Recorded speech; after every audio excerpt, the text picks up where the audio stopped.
우리는 계속해서 주일학교 공과 범위와 함께 말씀을 살펴보고 있습니다. 이번 주일에 주일학교에서는 공과 대신에 선교 주일로 선교에 관한 말씀을 전하게 됩니다. 우리도 역시 단기 선교팀을 꾸려서 바누아투로 가기 위해서 준비를 하고 있습니다. 우리 장로님이 기도하신 것처럼 이제 약 2주 후면 팀을 파송해야 합니다. 단기 선교팀이 약 10일 동안 바누아투에서 어린이 캠프 사역을 돕고 올 예정입니다. 그들이 가는 것은 우리 주사랑교회를 대표해서 가는 것입니다. 그렇기 때문에 8명의 단기 선교팀이 가는 것은 곧 우리가 가는 것이라고 할 수가 있습니다. 우리가 가지 않는다고 해서 그냥 무관심하게 있어서는 안 됩니다. 우리는 후방에서 그들을 지원하는 일을 감당해야 합니다. 준비하는 일에 우리가 도와줘야 합니다. 그뿐만 아니라 계속해서 기도로 지원을 해야 합니다. 전쟁할 때에 최전선에서 싸우는 군인이 있습니다. 그런가 하면 후방에서 전쟁에 필요한 탄약을 공급하기도 하고 식량을 공급하기도 합니다. 그뿐만 아니라 후방에서 대포로 이렇게 정확한 위치를 조정해가지고 사격을 해줘야 합니다. 저는 전쟁 영화를 아주 좋아했습니다. 요즘은 거의 보지 않고 있는데, 한때는 영화를 보면 주로 그런 영화들을 많이 봤습니다. 최전방에서 싸우는 군사가 이제 무전기로 좌표를 이렇게 불러주면 후방에서 대포로 쏩니다. 그런데 후방에서 물자를 지원하거나 또 쏘는 역할을 맡았다고 해서 전쟁에 참여하지 않는다고 말할 수는 없습니다. 그와 같이 우리 모든 성도들은 단기 선교를 가지 않는다고 해서 선교를 하지 않는다는 생각을 해서는 안 됩니다. 여러분 한번 생각해 보십시오. 우리 8명의 단기 선교팀이 이제 최전선으로 그 최전방에 있는 전투 현장에 이제 지원자로 이렇게 간다고 생각해 보십시오. 얼마나 그들이 뿌듯하게 생각되어지겠습니까? 여러분들도 그 사람을 보내는 그 사람들을 보내는 그 마음이 아주 비장할 것입니다. 그와 같이 우리 선교팀들도 마찬가지입니다. 그곳에 어린이 캠프를 하고 있는데 일손이 굉장히 모자라지 않습니까? 그래서 그곳에 가서 온갖 일을 다 도와줘야 하는 겁니다. 그뿐만 아닙니다. 거기는 심각한 영적 전투의 현장입니다. 그러므로 우리는 선교하는 성도가 아니라 선교사인 성도가 되어야 합니다. 지난달에는 우리 박재원 장로님과 윤지숙 권사님이 바누아투에 다녀오셨습니다. 교회 이름으로 간 공식적인 방문은 아니었지만 곧 떠나야 할 우리 단기 선교팀을 위해서 그 지역을 살피고 아주 중요한 역할을 한 것이나 마찬가지입니다. 그런데 거기서 이 독이 있는 생선 때문에 이렇게 아직도 아주 심각한 후유증으로 고생을 하고 있습니다. 교회에서 공식적으로 가든지 개인적으로 가든지 선교에 가는 분들을 위해서 기도하는 것은 아주 중요합니다. 그리고 거기 계시는 선교사님들도 역시 동일한 병에 걸려서 지금 회복 중에 있습니다. 그 바람에 우리가 가서 도와야 할 캠프를 준비하는데 아주 많은 차질이 생기고 있습니다. 이것은 심각한 영적 전쟁입니다. 우리 남아있는 성도님들은 비록 단기 선교팀처럼 최전방에서 전쟁을 치르지는 않지만 후방에서 싸우고 있는 그런 군사들도 많은 위험에 노출되어 있습니다. 우리가 바로 후방에 있는 군사라고 할 수 있지 않습니까? 요즘은 워낙 장거리 미사일이 발달되어서 보급로 차단을 위해서 후방까지도 공격을 하는 일들이 많습니다. 이제 전방이고 후방이고 없습니다. 영적 전쟁에는 모두가 다 전방입니다. 모든 성도들은 전쟁터에 있는 군사와 같습니다. 민간인이 아닙니다. 전쟁을 하는 군인입니다. 우리 성도들도 아직 영적 군사가 아니라고 생각하는 사람들 혹시 있습니까? 이제 군사가 되어야 합니다. 전쟁에서 싸우는 군인도 있어야 하고 후방에서 지원하는 군인도 있어야 합니다. 우리도 역시 영적 군사로서 하나님께 쓰임을 받아야 하겠습니다. 오늘 본문에 나오는 이사야 선지자는 이미 이사야서 1장부터 5장까지 선지자의 사역을 하고 있었습니다. 그런데 오늘 본문 6장에서야 비로소 사명자로서 하나님께 부르심을 받고 있는 것이 나옵니다. 이사야는 우시야가 죽던 해에 성전에서 하나님을 만나고 하나님으로부터 소명을 받았습니다. 이사야의 본격적인 사역의 시작은 바로 이때부터라고 할 수가 있습니다. 혹시 여러분 중에서도 그리스도인으로 지금까지 계속 살아왔지만 아직 내가 선교사다 또는 내가 영적 군사라고 생각하지 못하신 분들이 있을 것입니다. 이제 그 하나님의 부르심에 응답을 하시기 바랍니다. 이렇게 해서 부르심에 응답하는 자는 첫째로 사람을 의지하지 않습니다. 1절 말씀 우리 다 같이 한번 읽어주시겠습니다. 시작. 우시야 왕이 죽던 해에 나는 높이 들린 보좌에 앉아 계시는 주님을 배웠는데. 아멘. 방금 읽은 말씀에서 우리는 이사야가 언제 부르심을 받았는지 분명히 알 수가 있습니다. 이사야는 우시야 왕이 죽던 해에 성전에서 기도하는 중에 하나님을 만났습니다. 우시야의 뜻은 하나님의 힘이라는 의미입니다. 이름 그대로 우시야는 다윗과 함께 유다 역사상 가장 이렇게 강력한 왕이었습니다. 그가 왕으로 있을 때는 유다의 정치, 사회, 경제, 군사적으로 아주 최전성기였습니다. 그는 농사를 좋아했습니다. 그래서 백성들에게 농사를 가르쳐서 많은 소출을 거뒀습니다. 그리고 문화적으로도 융성한 시기였습니다. 첨단 무기를 개발해서 주변에 어떤 나라들이 쳐들어와도 능히 무찌를 수 있는 그런 아주 강력한 군사력을 가지고 있었습니다. 우리 조선시대의 세종대왕과도 비슷한 그런 왕이었습니다. 이렇게 강력한 왕으로서 유다를 선진국 대열에 올려놓았습니다. 그런데 말년에 그는 스스로 교만해서 제사장만이 할 수 있는 일, 성전에서 향을 피우다가 하나님의 진노로 말미암아 나병에 걸리고 말았죠. 그래서 5년 동안 별궁에서 살고 있었고 그의 아들 요담이 대신해서 나라를 다스렸습니다. 이렇게 나라를 부강하게 했던 우시야도 죽고 말았습니다.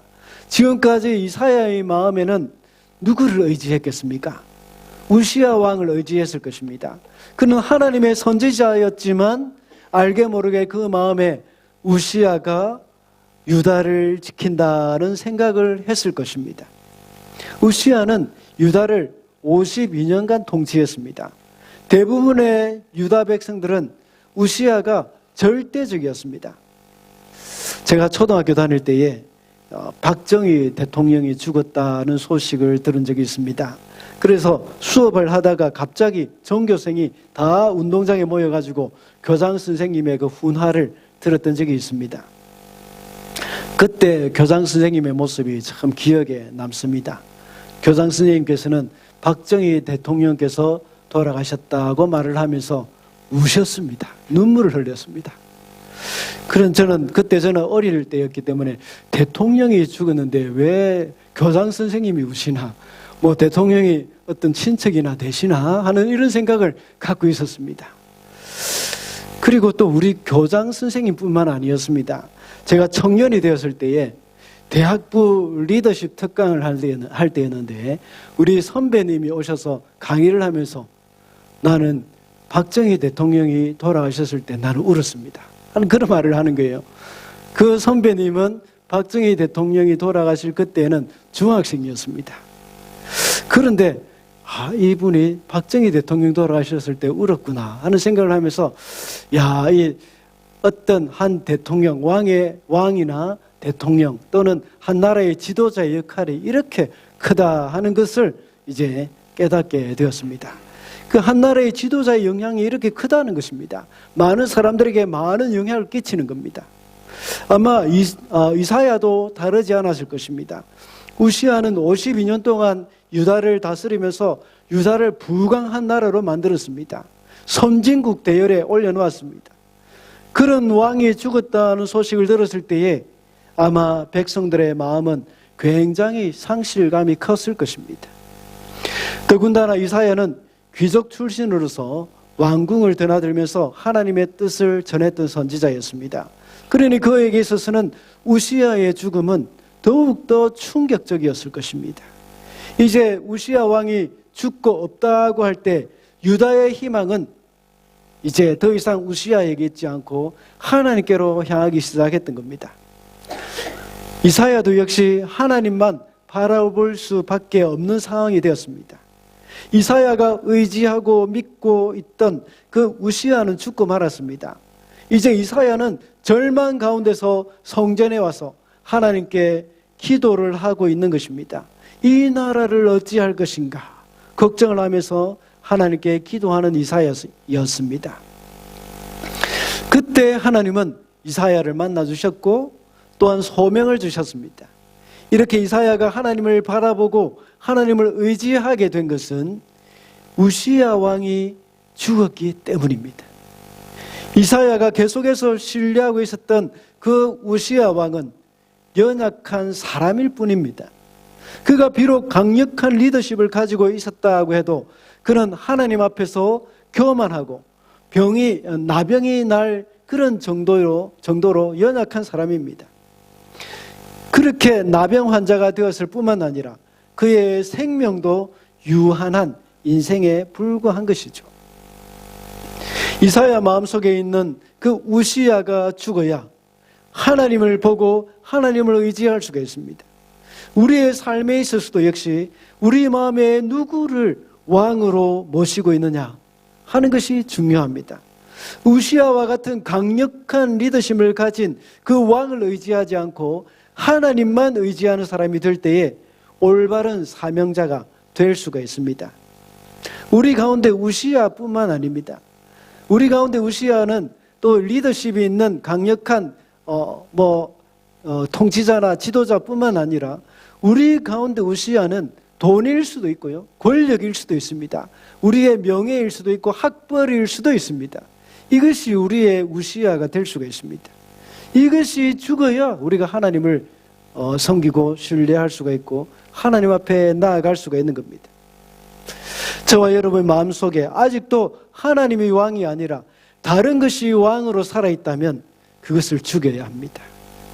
유다 땅에 우시야 왕이 살아있는 한 외세의 침략은 걱정 없다고 생각하는 사람이 있습니다. 그럴 때는 하나님을 의지할 수가 없습니다. 우리를 지켜주시는 분은 바로 하나님이십니다. 시편 127편 1절에 보면 이렇게 기록되어 있습니다. 한번 읽어주시겠습니다. 시작. 주님께서 집을 세우지 아니하시면 집을 세우는 사람의 수고가 헛되며 주님께서 성을 지키지 아니하시면 파수꾼의 깨어 있음이 헛된 일이다. 비록 파수꾼이 든든한 좋은 무기를 가지고 있고 튼튼한 성벽을 지키고 있다고 하더라도 하나님이 그 성을 지키지 않으시면 소용이 없습니다. 우시야 왕과 같이 최첨단 무기로 무장하는 것은 좋은 일입니다.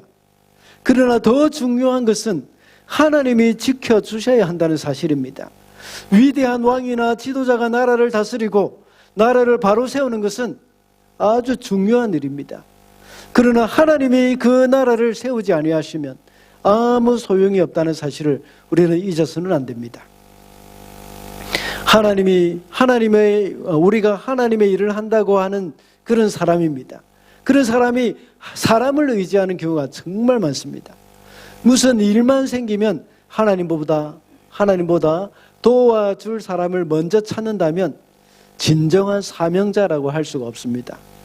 우시야가 죽었을 때 이사야는 비로소 하나님밖에 의지할 수 있는 존재가 없다는 것을 알았습니다. 그래서 하나님 앞에 엎드린 것입니다. 우시야의 죽음은 하나님을 의지하는 그 길이 된 것이죠. 하나님의 일을 하는 사람은 사람을 의지하는 자가 아니라 하나님을 의지하는 자라는 사실 우리는 잊어서는 안 되겠습니다.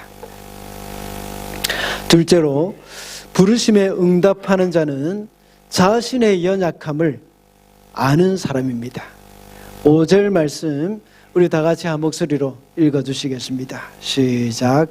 나는 부르짖어 닥치는구나.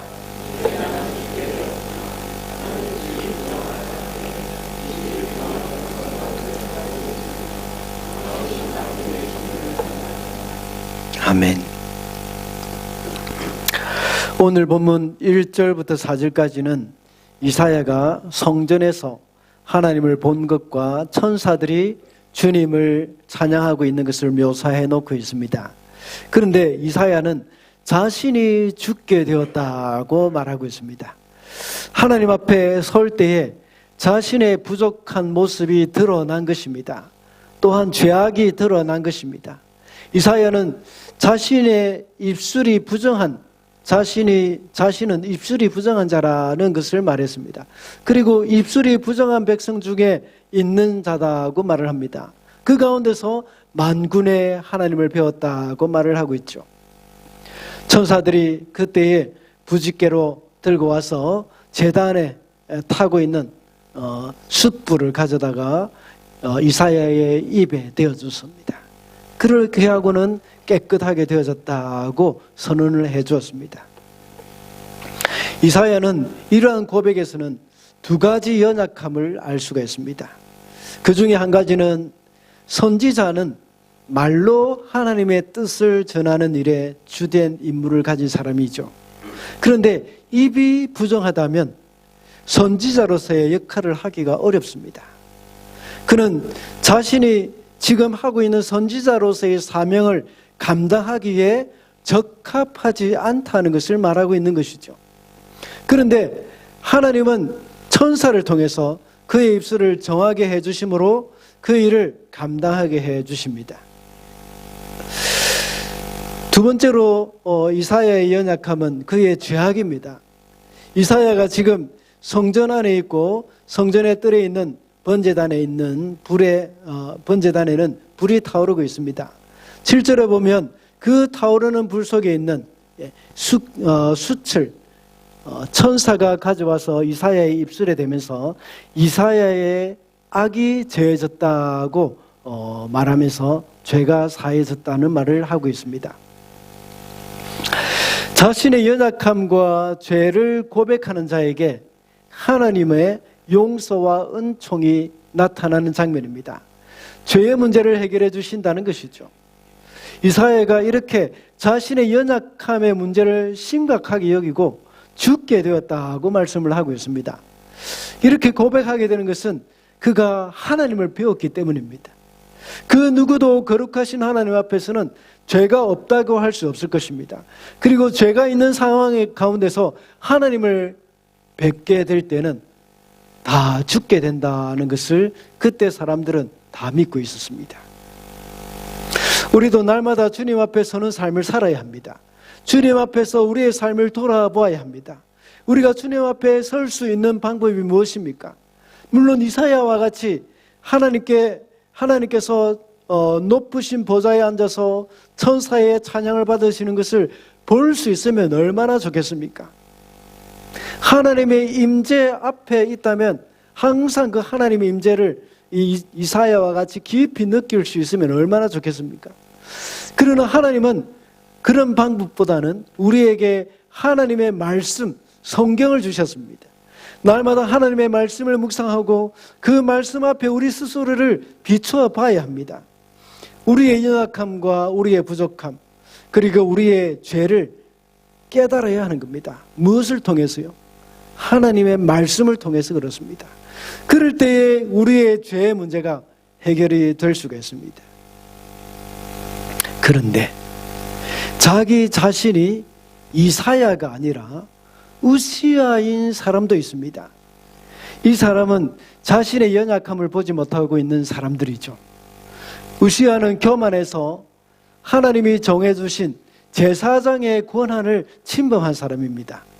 그래서 성전 안에서 이제 자기가 분향을 하려고 향에 불을 피우려고 합니다. 이것은 제사장에게만 허락된 일이죠. 그런데 우시아는 교만해져서 자기가 모든 것을 다 할 수 있다고 생각한 것입니다. 그러다가 나병이라는 치명적인 병에 걸렸던 일들이 있었던 것이죠. 우시아와 같이 자기 자신을 의지하는 사람, 자신의 모든 것을 내가 다 할 수 있다고 생각하는 사람, 그런 사람은 바로 우시아 병에 걸린 사람입니다. 이 세상에 왕자병도 있고 또 공주병만 불치병이 아닙니다. 우시아 병도 있습니다. 그것이 바로 교만입니다. 교만으로 인하여서 우시아가 나병에 걸려서 왕의 자리에서 물러났던 것이죠. 하나님은 이런 사람을 쓰시지 않습니다. 심지어 잘 쓰임 받다가도 교만해서 범죄할 때는 더 이상 하나님께서는 그를 사용하지 않습니다. 하나님이 우시아 왕을 잘 사용하다가 교만했을 때에 문둥병으로 치셔서 더 이상 사용하시지 않으셨습니다. 우리도 스스로 교만해질 때에 잘할 수 있다고 생각하는 사람 많습니다. 하나님은 이런 사람을 쓰시지 않습니다. 자신의 연약함을 알고 주님 앞에 그것을 자신의 연약함을 고백하는 사람들, 이런 사람들을 하나님께서는 들어서 사용하고 있습니다. 저는 하나님 앞에 설 때에 참 수시로 나의 연약함을 참 깨닫게 됩니다. 여러분이 보시기에도 정말 부족함이 많은 사람이라고 느끼실 것입니다. 그럼에도 불구하고 참 한 번씩 교만이 싹이 틀 때가 있습니다. 그럴 때마다 하나님은 또다시 나의 연약함을 깨닫게 하십니다. 이사야는 입술로 하나님의 말씀을 대언하는 선지자로서 더 이상 주님의 사명을 감당할 만한 사람이 못 된다는 고백을 하고 있었다고 했습니다. 이것은 목사가 말을 못한다고 생각하는 것과 똑같습니다. 저도 역시 토요일 새벽이 되면 참 걱정이 많이 됩니다. 이런 문제입니다. 여러분들 잘 아시다시피 참 저도 말에 그리 능한 사람이 아닙니다. 목사가 되어서 참 말에 능하지 못하다는 것은 심각한 연약함이지 않습니까? 물론 목사가 거룩하고 죄를 멀리하는 것은 기본입니다. 그런데 목사가 말에 능하지 못하다는 것도 역시 큰 약점이요 연약함이라고 할 수가 있습니다. 그래서 설교를 준비하는 동안 늘 이것을 놓고 기도할 때가 많습니다. 제가 늘 밥 먹을 때마다 우리 집에서는 제가 대표로 늘 기도를 합니다. 아침 먹을 때도 기도하고 점심 먹을 때도 기도하고 저녁 먹을 때도 기도하고 월요일부터 수요일까지는, 그때 수요 기도회도 제가 인도할 때 월요일부터 수요일까지는 하나님 먹고 건강하게 해주시고 또 수요 기도회 설교 준비 잘하게 도와주십시오 하고 이렇게 기도합니다. 대표 기도로. 이제 목요일부터 주일까지는 하나님 일용할 양식을 주셔서 감사합니다. 먹고 주일 예배 설교 준비 잘할 수 있게 도와주십시오. 이렇게 하니까 우리 가족들이 아빠는 수요 기도 설교와 주일 예배 설교밖에 인생 가운데 없습니다 하고 이렇게 말을 할 때가 많습니다. 참 설교 준비를 하는 동안 늘 이것을 위해서 또 기도를 해야 합니다. 주일날 설교를 해야 하는데 이사야처럼 사명을 감당할 수 없는 존재라는 사실을 느낄 때가 참 많습니다. 그럴 때는 제가 또다시 하나님 앞에 엎드릴 수밖에 없습니다.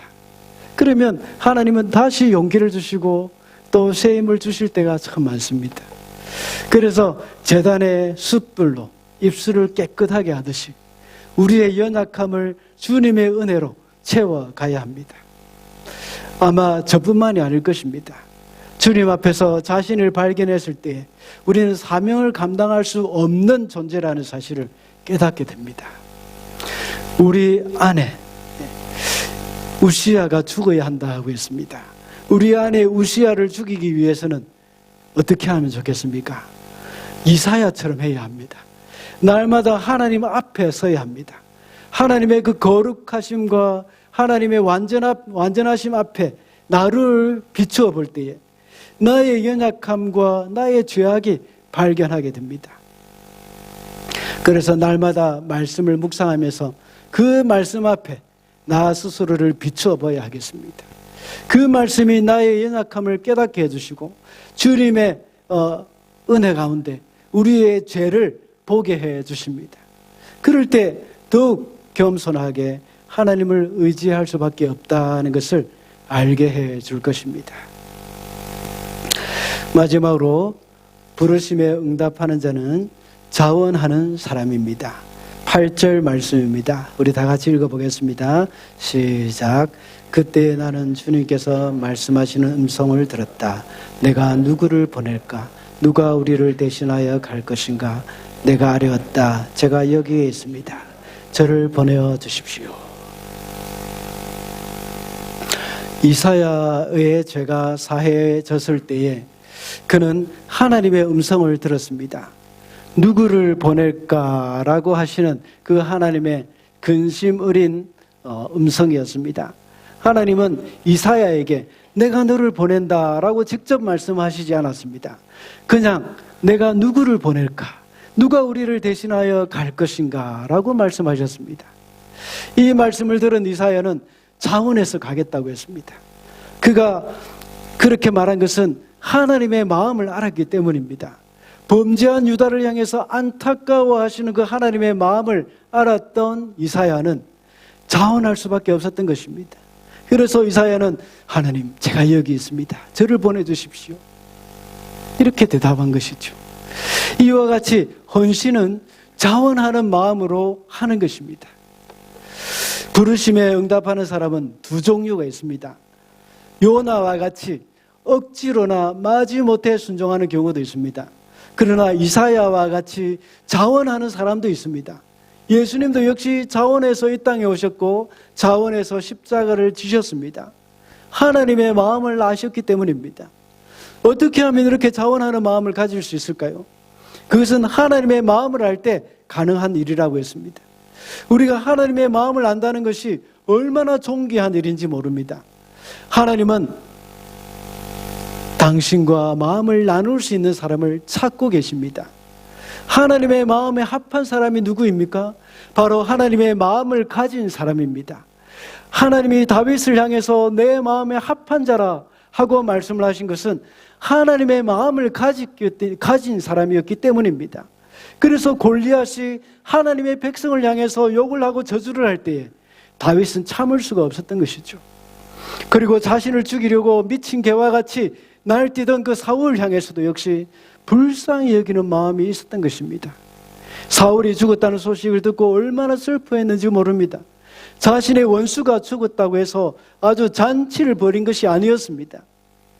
그는 진심으로 슬피 울었습니다. 왜냐하면 하나님이 기름 부어 세운 왕이라고 생각했기 때문입니다. 또 어떤 일이 있었습니까? 여호와의 법궤가 다윗성으로 들어올 때에 기뻐하면서 옷이 흘러내리는 줄도 모르고 춤을 췄습니다. 하나님을 모시는 일이 그에게 그렇게도 큰 기쁨이었기 때문이죠. 이것이 바로 하나님의 마음을 가진 사람의 모습입니다. 구약에 나오는 대부분의 선지자들은 이런 하나님의 마음을 가진 사람들이었습니다. 그래서 여러 가지 환난과 핍박을 견뎌내면서 하나님이 주신 사명을 감당해내었던 것이죠. 이런 사람들은 대부분이 요나와 같이 어쩔 수 없이 억지로 순종했던 사람이 아닙니다.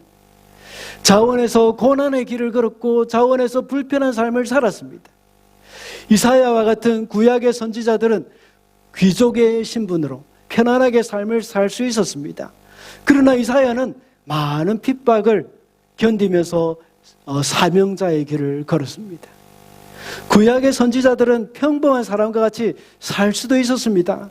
그러나 세례 요한과 같이 빈들에서 살면서 낙타 트롯을 입고 가죽띠를 띠고 메뚜기와 석청을 먹으면서 살았던 사람들이었습니다.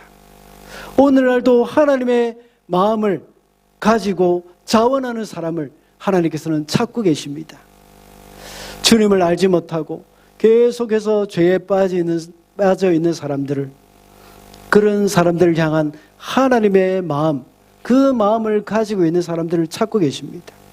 본문에서는 이사야, 네가 나를 위해서 좀 가지 않겠니? 하고 말씀하지 않았습니다. 내가 누구를 보낼까? 누가 우리를 대신하여 갈 것인가? 라고 말씀하셨습니다. 이 말씀을 이사야에게만 하신 것이 아닙니다. 오늘날 이사야서를 읽는 저와 여러분들, 모든 사람들에게 하신 말씀입니다. 이 주님의 음성에 응답하는 사람도 있고 모른 척하고 자기가 하고 싶은 일만 하는 사람도 있을 것입니다. 자기가 원하는 곳에서 자기가 원하는 일을 하고 자기가 원하는 때까지 그런 일들을 하는 사람도 있습니다.